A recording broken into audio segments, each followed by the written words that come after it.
What percent of Americans would you say are gay or lesbian? Well, we just asked the American public that question, and the answer was 25%. That was the arithmetic mean, or the average, that Americans guessed that a quarter of all Americans are gay or lesbian.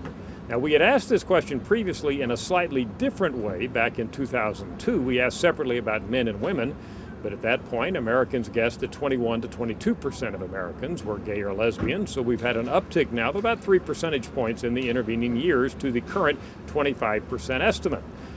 It's very difficult to pinpoint exactly what percent of Americans are gay or lesbian. The question is not asked by the U.S. Census Bureau, but most experts estimate that it's quite a bit lower, no matter how you define it, than the 25% estimate that we get from the average American. There are some differences by demographic categories. The less well-educated the American, the higher the estimate of the percent of Americans that are gay or lesbian. You see the numbers in front of you. The estimates range from 31% among those with high school educations or less down to 16% among those with postgraduate educations. There's an age difference.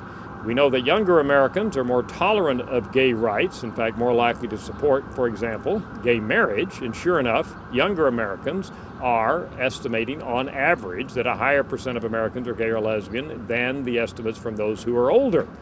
Now, there is a difference by politics, not a huge difference. Republicans, their guess is that 20% of Americans are gay or lesbian. Democrats, their guess is 28%.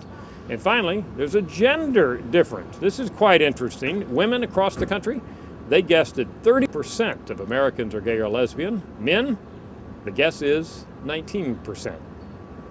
So that's our update for you about 9 years after we last asked the question. The average American at this point estimates that a quarter of Americans are gay or lesbian.